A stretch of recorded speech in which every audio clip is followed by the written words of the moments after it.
Hey guys, this is Comic Uno, and today I'm doing Comic Uno's Best Comics of the Week, and this week I had about 12 books. We go least favorite to best pick of the week. So let's get started. Number 12 for me is Batman issue 84. I believe this is the penultimate issue of Tom King's run, and this is just kind of a weird issue. We get to see the events of Tom King's run through the eyes of Thomas Wayne. And I guess what was interesting to see was like him with the button and the wedding and even the carnival issue.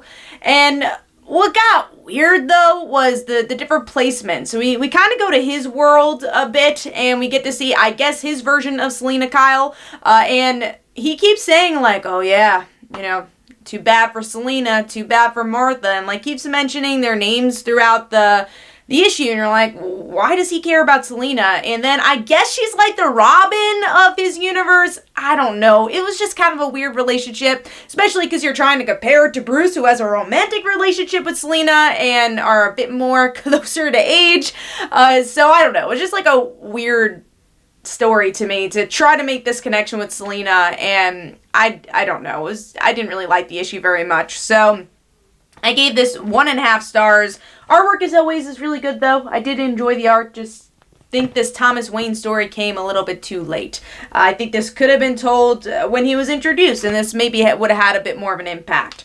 So, again, giving that 1.5 stars, and that is number 12. Moving on to number 11, which is The Infected, Deathbringer issue 1. This is a book I was actually really looking forward to.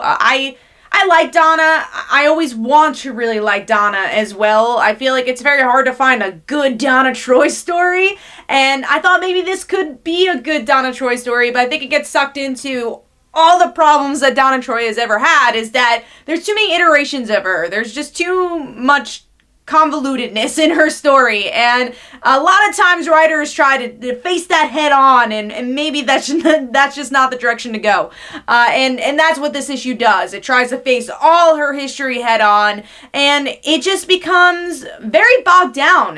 This was very dialogue heavy, which I don't think is necessarily a bad thing, but it has to flow, and for me, it was just a little bit over excessive, like especially for a visual aspect. There's just so many word balloons. It took you away from the artwork as well. And here are some more examples of that. So it's just a really, really wordy book as well. And that already kind of took me out of the story a bit. And didn't get me sucked in the beginning. And then the other reason is I'm not a huge fan of this current iteration of the Titans. I dropped the book when Miss Martian and Steel and all these other characters came to be. Not that I dislike these characters, I like them, but I couldn't get into that series at all, probably for similar reasons. I don't know if it's the same writer or not, but I just couldn't get into the plot or the story. And this focuses a lot on the Titans and not much on Donna as a person. I think this could have done a lot better if the emotions of Donna weren't so surface level and they dug a bit deeper of why this change is so important, of her being infected and the darker side of Donna Troy. So I gave this 1.5 stars. I really didn't like this issue very much. Artwork was probably the best thing about it, but again, there were so many word balloons that kind of blocked all the artwork. So moving on to number 10, and that is Deathstroke, issue 50. So this is the last issue of Deathstroke. I went through this whole series, and there is some really good parts of it. I would probably say the Teen Titans chapter was my favorite, where we get to see the Deathstroke's version of the Teen Titans. That's where it kind of had its height, and I kept it because I like Rose a lot. I like the Deathstroke family, and this one didn't really focus as much on Rose and Jericho, who I feel like were very much the heart of this series. It got really convoluted really quickly, in my opinion. You have 2 different Deathstrokes, and supposedly it had to do with tales of the dark multiverse, and it kind of lost me towards the end, so I just wasn't feeling this one. Overall, I gave it 2 stars. Artwork, as always, is really good, but I, again, was kind of on and off with this series, and for me, the ending just didn't quite stick the landing. Moving on to number 9, which is The Amazing Spider-Man, issue 35. Actually was debating as I made my list if I was going to get Spider-Man 2099 next week, and I decided, all right, I guess I'll get it. Because honestly, I haven't been really liking this volume. I'm not a big Spider-Man 2099 fan, so that already kind of takes me out of it. But there's also, like, if you are a 2099 fan, there's not much of Miguel in this story at all. Like, at least if you're going to do that story, just, like, go full throttle. You got Dr. Doom in there, you got Chameleon, you got Teresa. There's so many things they're trying to juggle, and it just does not mesh for me. And also the artwork was kind of plain in this issue as well. Even some great pages, like seeing Mayday and the Anex team was kind of just there. And again, it could have been more detailed in my opinion. Just a really plain looking book, and story's kind of forgettable for me. I want to like Teresa. I don't, sadly. I think she has a lot of potential as a character, but I think she needs to do, like, her own thing. Let's learn about Teresa outside of Spider-Man. Maybe that would help, but I don't feel like many writers have gotten a true voice for Teresa yet. So, The Amazing Spider-Man issue 35 gets 2.5 stars, and that is number 9, I believe. Yes, that was number 9. Moving on to number 8, which is Young Justice, issue 11. So much better than that previous issue. I thought the last issue was kind of messy, in my opinion. There's like 6 stories going on, and none of them felt fully fleshed out. But here, the reason why it is higher is I do think they kind of have a better grab of their story, a better connection and connective tissue here. So we get to see Superboy finds out the Star Labs lady's been talking to Naomi. That's the same person who sent him to Gem World, so he's like, I'm gonna go fight her. So that's a big part of the story. And then, of course, Naomi and the Young Justice meeting. I thought their chemistry was pretty good. Some of the dialogue was a little off for me, but overall, it was a pretty fun issue. I did like that Naomi, I guess it was really Naomi's mom, opened up her home to the Young Justice team. I thought there were some really fun pages because of that, and I liked the way that Bendis was able to ground the story a bit because of that scene.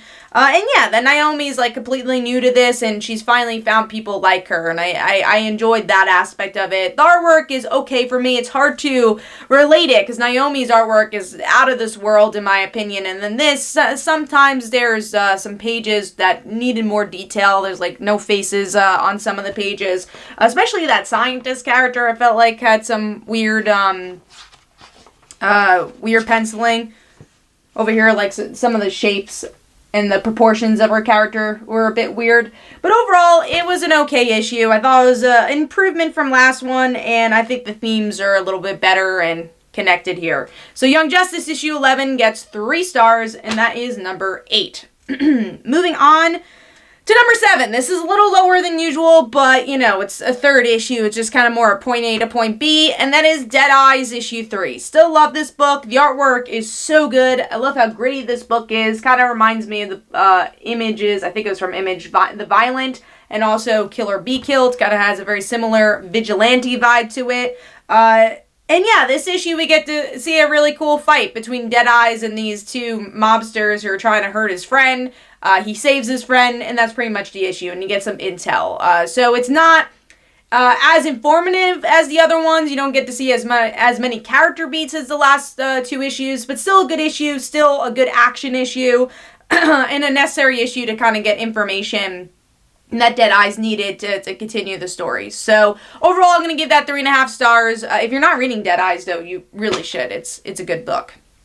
Moving on to number 6, which is The Magnificent Miss Marvel, issue 10. It's getting a little higher, but also just not in my top 5, which I'm disappointed with, because I love Miss Marvel, and this run's just kind of been there. It's been a middle ground book, and with this issue, we get to see Kamala fighting Mr. Hyde, I think for a little bit too long. That was one of my negatives. But this is all happening while her dad's getting surgery. And I do like that moment where Kamala's like, I don't even want to be here. I just want to be with my dad. But that's mostly the issue. It's really long-winded for what they are trying to accomplish. But the ending, they got some interesting stuff with the costume. Is it kind of fighting against Kamala? I wish that was showcased throughout the issue a bit more, but her costume has a life of its own, so we'll have to see where that ends up going. I'm like, oh, that was a cool cliffhanger, and again, I kind of wish that was more of this issue because it was a little bit of a slower one, but still I like the overall tension that was trying to be built here. So, and also the artwork, as always, is pretty solid. I do feel like some of her powers were a little limpy, like her legs looked a little limpy, but and kind of more like Mr. Fantastic looking, but still, you know, solid action overall. I love the coloring for this book, and that's kept pretty consistent throughout the previous series as well. So giving that 3.5 stars, and that is number 6, I believe. Yes. Number 5 for me is Vampironica, New Blood issue 1. So, new creative team for this. Definitely a new artist and new writer as well. So, the writer who did Jughead, The Hunger, and also the crossover is now the writer for Vampironica. And then Audrey Mock, who's done some Archie stuff, like the regular Archie series, is doing this series. And overall, pretty solid artwork. I do like the coloring has stayed consistent, a bit more haunting, definitely a lot more reds in the colors, so I do like the artwork a lot here. Different from Smallwood's artwork, who I loved, and every issue every page kind of felt like you were reading like a cover, which was really cool how detailed it was. But I do like kind of more of the slice of life type artwork here too with Mock. But this issue's a little exposition-y, where Veronica learns a bit more about her past with her family, but overall I think it puts us in some interesting places with Kevin Keller being a vampire, so that was cool. Some other vampires in play in this issue, so I think it'll be an interesting arc as Veronica learns more about herself. Kind of wish there was a bit more vampire action, but I also like that it did continue from that crossover, so if you did not read the crossover, go back, because you need to read that crossover. There is some explanation of what happened there, but I think you'll get a lot more information if you read that, and I guess the original Vampironica. But honestly, I think you need to read the crossover more than the original Vampironica, because it is the same writer. So overall, I'm going to give that 3.5 stars, and that is number 5. I was actually I was wondering if Smallwood did a cover for this. I don't know if he did or not. It'd be nice if he did. I have to look. Anyways, yeah, giving that 3.5 stars, that is number 5. Moving on to number 4, I got 2 covers for this one because I saw this on the shelf. I have the regular cover, which is what I'm going to be talking about this issue with. And then I got the Kitty Pryde cover, of course. It was kind of pricey, but I got it. It was a pretty cool cover. Anyways, so number 4 is Marauders. Sadly, Kitty is not in this issue, but she's had a big focus, so I can understand why they want to ship the story, and it has to do with the Black King and him resurrecting his son. They have a horrible relationship. His son died, which I don't think I actually read the issue where the son died. I've been on and off with X-Men because it hasn't been as good in recent years, so I've dropped X-Men titles in the past. Only like Kitty Pryde titles I would keep on my pull list if needed.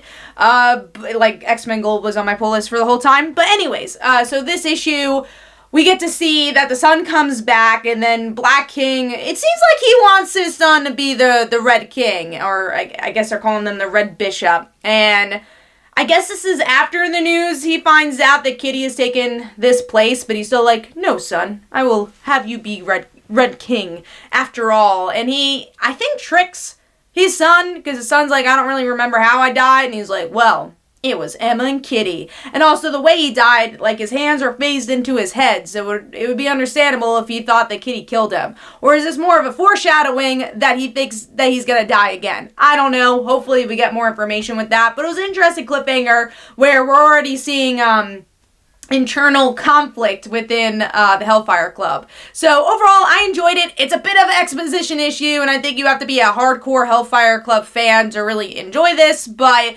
I did like it. I liked the cliffhanger, and obviously it's going to be an important piece to the future of this series. So giving Marauders issue 3, 3.5 stars, and that is number 4.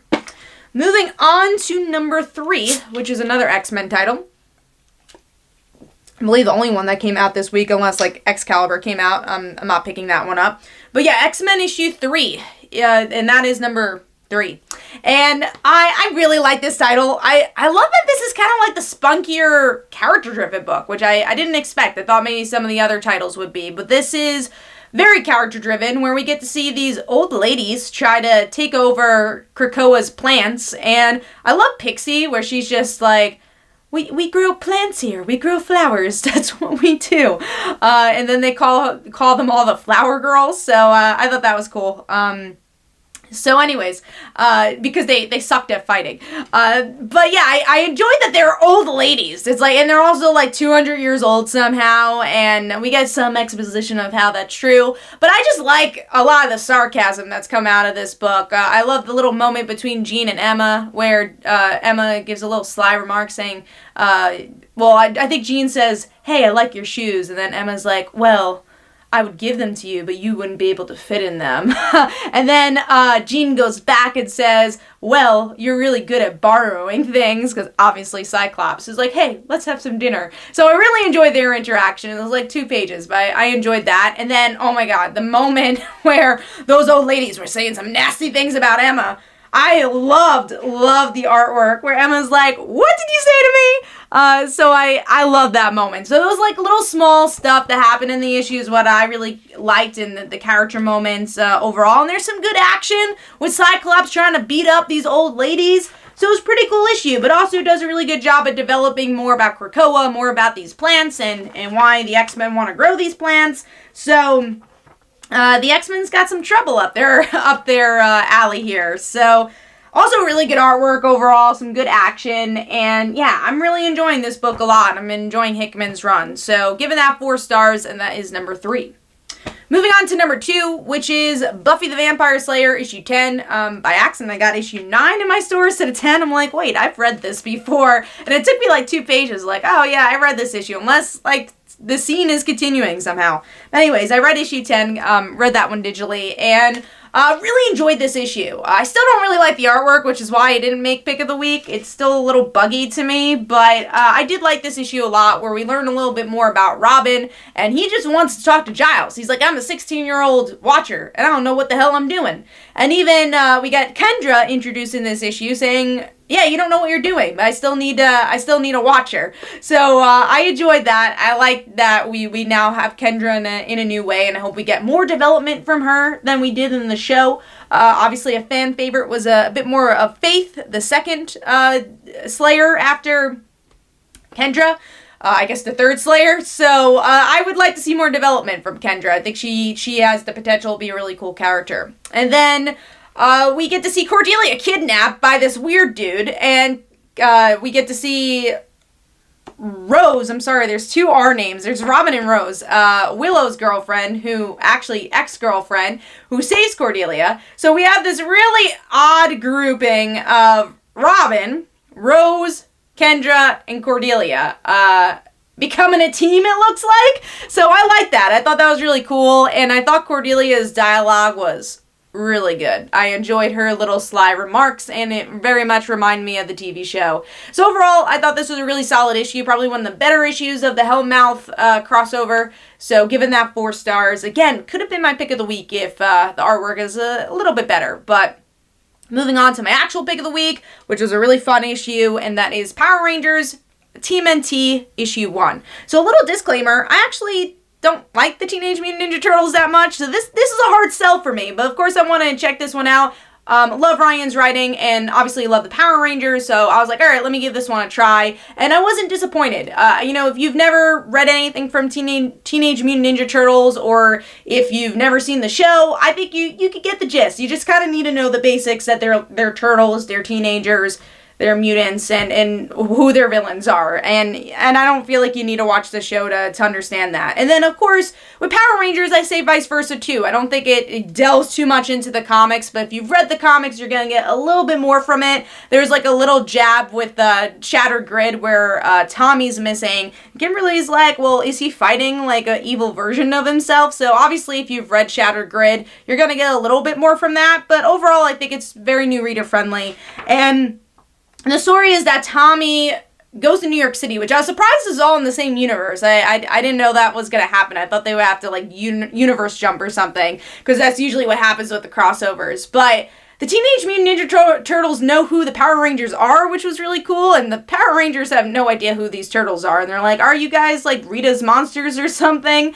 So I like that. I like that it all felt like a connective world. But anyway, so Tommy is in the group of the Foot Clan and I guess being controlled by Shredder in a way, because Shredder in the end's like, oh, well, Tommy's actually working for us and he doesn't even know it. Like, we're gonna control the Power Rangers by the end. But obviously Tommy does have a plan, because he does talk to Kimberly saying, hey, trust me, I'm doing this for a reason. So he's not actually being like mind controlled or something, which I think could have been a bit cliche, so I'm glad they didn't go that direction. But yeah, overall, I thought it was really fun, and the way that we get to see the Turtles and Power Rangers side of the story was really well done, because usually with these crossovers, a lot of times you just get like one half and then they meet in the end. So it was cool that we get to really see both worlds, I would say evenly, and then they don't meet at the end. They meet maybe like 2/3 into the issue. It was a really well done paced issue, and it was interesting to see the different styles of humor. That was what I was most impressed with, and I will say I'm like not a huge TMNT fan, like I said, probably because of the humor, but it was really cool to see that differing voice, and it was really shown here, and how the Power Rangers are a little bit more sarcastic and worrying about their grades and stuff like that. And it was cool that the Turtles were talking about, like, if we were human, how would we feel? And then you go to the actual human teenagers. So overall, again, I thought it was a really solid issue. I think I would have gotten even more from it if I loved both franchises, but I'm glad to learn more about the Turtles, and I think it gave me very much so enough to want to read more as just a fan of Power Rangers. And like I said, I thought the balance was really good, and this is exactly how to do a crossover, and it's really a perfect roadmap of how to do a premiere issue of, again, two franchises coming together. So overall, I'm going to give that 4 stars, and that is number 1. Hopefully you guys enjoyed. This is Comic Uno. Definitely go check out my comics like Father Like Daughter and They Call Her the Dancer. Go check out my Twitter and Facebook. And also every Tuesday at 10 p.m. Eastern Time is Comic Book Weekly, our comic book podcast, where we talk about our favorite comics and comic book news. So hopefully you guys enjoyed, and let me know in the comments below what were your favorite comics and least favorite comics and everything in between. Thanks guys. Bye.